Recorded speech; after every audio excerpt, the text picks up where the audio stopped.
Hey, all right, so we are going to do some ab exercises and maybe challenge some of your thoughts that you have about ab or what your body should be doing during your ab exercises. But first, let's just hug our legs, take a big breath in, let it all out. Bring your body over to one side with an inhale and exhale, and then bring your body over to the other side. Just trying to get a little stiffness out of our back before we start curling at our back, right? All right, so legs down, we're gonna start in neutral spine. And we're gonna leave a little space underneath our low back. It's not like I'm arching my back, but just a natural space. That's the curve of the spine. And then there's a little space underneath the neck, and your sacrum, mid-back, and head are on the floor. This is neutral spine. And we're gonna keep everything from here below still as we curl our chest up and come down. And this is a little different from what you might experience in a typical crunch, because sometimes when you do a crunch in a fitness class, you curl your pubic bone towards the ceiling or towards your face and then face towards pubic bone. Well, we're actually keeping the bottom still and curling up. And also, when you go to a fitness class, you might be told to press your low back on the ground when you're doing ab work. And that is one way to ensure that you are not, that you are engaging your abs, but like more specifically, that you're not arching your back as you're curling up. So people find it easier to make sure that they're using their abs if they're given the cue to press the low back on the ground. But that's not what we're doing now. We are using our abs while keeping the lower half of our spine in neutral. And it's a little bit challenging. Also, I want you to check to see if you are squeezing your glutes for stability. And if you are squeezing your glutes, unsqueeze them. All we're doing is trying to do as little as possible to keep the bottom still, and then working to curl the upper body upward. All right, and then put that down. Now we're gonna do the bottom half. So you're gonna tilt your tailbone to the ceiling and press your low back to the ground. So it's kind of like this crunch, but the bottom half is crunching. You're keeping your shoulders still.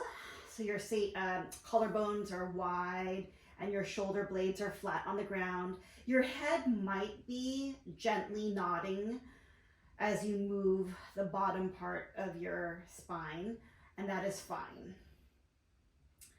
And so this is like a little crunch of the bottom, pressing your low back to the ground, getting that arch that's in your natural curve of your spine to press and then release. Now, check in to see if you are squeezing your glutes when you do this. We are not trying to squeeze our glutes to press our low back on the ground. If you're squeezing your glutes, you'll feel like your cheeks pinch, or you might feel your feet turn out, and that is not what we're doing. Also check in to make sure that your belly isn't popping up. That is really common. We are not like popping the belly. We're letting it like kind of relax while thinking about pressing the back to the ground as opposed to puffing the front part up. That is pretty challenging for some people. All right, now that we've moved the top and the bottom, we're gonna move both together, but without squeezing the glutes. So press your low back on the ground and then curl your chest up. Repeat that, keeping your low back pressed on the ground. Glutes are not squeezed. Belly is not popping up, and you're maintaining this little pelvic tilt happening here, pressing their belt line to the ground. Not a single thing could crawl under your low back here. And then you're curling your top part up and down. Let's do 4 more. 4, 3, 2, 1. Then move both of them at the same time. Curl pubic bone or curl tailbone up to the ceiling and curl your upper chest up. So none of these are wrong, but they are all all different versions that you might have been exposed to, or maybe you haven't even thought about like what is happening when you crunch. Maybe you're just thinking like lift chest up. But I hope that exploration was a way for you to feel like the different things that are happening depending on how you do your crunch. All right, now let's explore glute bridges. We are going to tuck the tailbone under and then bring ourselves up to a shoulder bridge. Take a breath in here and exhale, come down one vertebra at a time. Let's do that one more time. We're just warming up this motion, and then we're gonna play with it like we played with the crunch. Because a lot of people do these shoulder bridges or hip thrusts maybe. Okay, so let's try it different ways. Bring your knees, like bend your knees quite a bit so that your heels are pretty close to your butt. And then come up and down. We're gonna do that 10 times, rolling the body up and down, peeling the back off the ground, and then laying down one vertebra at a time. Try not to spread your knees apart. And then just notice what part of your body is working as you do, let's say, 5 more of these. 4, 3, 2, and 1. Hold this next one and just notice what is happening here. I feel my glutes want to squeeze, and that's okay because this is meant to be a glute exercise, but I feel like a squeezing motion, like a pinching the penny between the cheeks motion. I feel like my quads are working. What else? I don't feel a lot of pressure in my low back, but I think that's because I'm not lifting all the way up. I'm lifting only as far as I can to get my legs working, but not feel a pinch in my back. Okay, come on down. All right, now you're going to bring your feet a little bit farther away and then do the same thing. Curl it up and bring it down. And we're gonna do that 10 times total and then hold it again.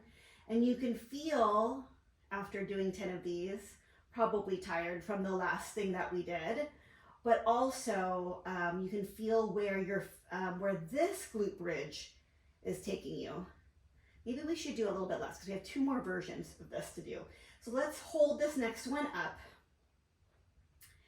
And here, I feel a little bit more distribution of what is happening. My quads are working, my glutes are working, my hamstring, the back of my thighs, those are working. I don't feel a stretch happening anywhere in my legs, and I also don't feel pressure at my low back. If you do feel pressure at your low back, tuck your tail under a little bit so that you're not arching so much at your low back. Okay, come on down. Let's take a break from that by bringing your knees to your chest. Let's roll legs in one direction, circle legs the other direction, and let's try a different version. So now we're far away. To me, this is the hardest one. Our heels are far away. We're gonna put our toes up because this is hard to maintain toes on the ground here. And you're gonna go up. Let's go up and down 6 times. 6, 5,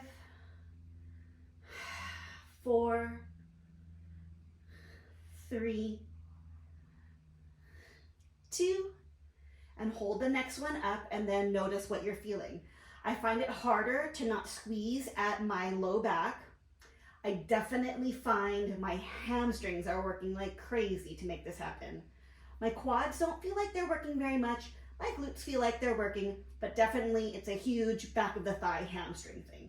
All right, come on down. Legs to chest again, circle them one way, and then circle them the other. Last version of this exercise, feet flexed, heels together, knees apart, and you're gonna lift up and down. You're gonna need to do more of these to actually feel it. So let's do 10, 9, 8, 7, 6, 5, 4, 3, 2, and 1. Now you're probably tired from all the other exercises, but hold this And in this position, with my heels pressed together, knees apart, I really feel a part of my glutes working, but mostly right here, this upper outside corner of my glutes really feels like they're working. I don't feel a lot of pressure on my low back. My quads don't feel like they're working very much. My hamstring doesn't feel like it's working very much. My glute max and my glute med feel like they're working quite a bit. All right, come on down. Knees to chest, circle around. I sort of lied. We're gonna do one more version, but don't worry, we won't do too many. I have been peeling my back off and placing it down vertebra by vertebra. This time I'm just gonna thrust and lift up.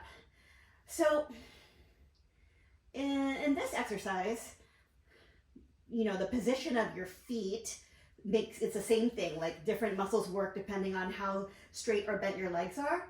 But one thing you don't get in this that you get from the other exercise is this feeling of kind of mobilizing your back as you come up and down. But one thing you do get with this is, first of all, this is a little bit more similar to what might be happening in your life, in sports. Like, it's a little bit more functional, translates better to like other things you might do in sport and exercise. But also, I get to experience this like fold at my hip, open at my hip, fold at my hip, open at the hip, fold at the hip. So that's kind of like an interesting hip hinge. A lot of people hear a hip hinge happening when you're standing and doing things like deadlifts, but this hip hinge comes from a different direction, right? As legs are coming down, gravity assisted hip hinge. Well, the other one's gravity assisted too, but you're lying on your back instead of standing up and hinging forward. Fold at the hip. All right, so those were a bunch of different bridges. Let's turn it around onto our stomach and get a little bit of a quad stretch, since we've been working the other direction quite a bit. And then switch sides.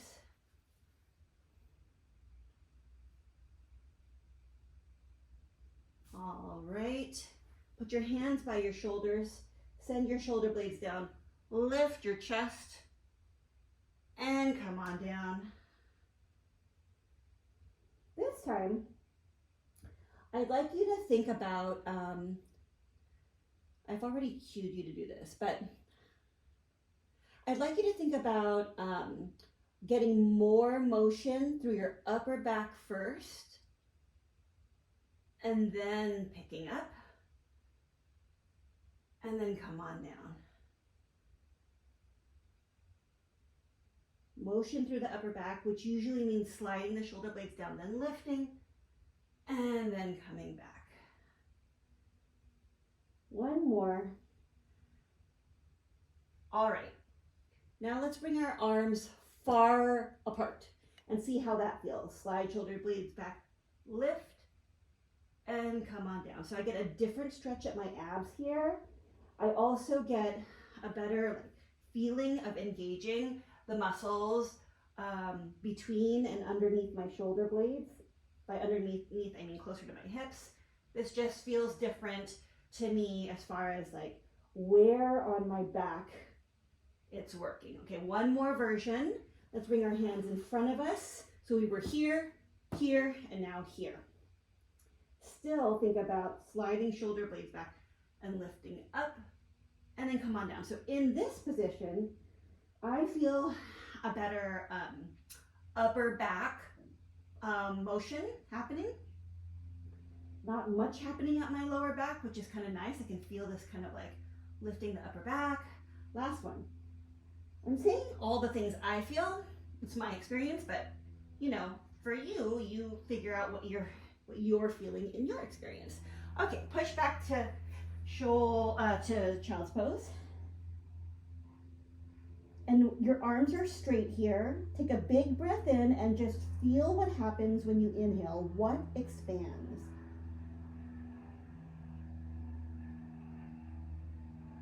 And let it go. And now put your hands closer to your head so that your elbows are bent quite a bit more. And take a big breath in. and let it go. Now go onto your hands and knees and round your back and arch your back. This is our last exercise, so you're just gonna feel this. Like, what does it feel like on your back? What part of your back feels like it's moving the most? Is it like your upper back? Is it your lower back? Do you feel your pelvis moving? What is moving the most? And now try this version. From this arch position, keep your chest up as you curl your tailbone under and have your head be the last thing to drop under. And then from this position, start with your tail and have your chest and head be the last thing to pop up. So that a little bit faster, and just compare this version of the cat-cow motion to the other one that you were doing, just so you know which one you like. I like this version for a nice stretch happens at my low back here, the beginning of that tuck under. All right. So 3 versions or exploration of what you might call a crunch, a hip thrust or shoulder bridge, and then cat-cow, and then breathing, like what moves when you breathe. So one of the nice things about Pilates is like knowing, like taking a moment to check in with how your body's doing a motion and how it feels. Just noticing is like therapeutic and beneficial. So hope you enjoyed that, and see you tomorrow.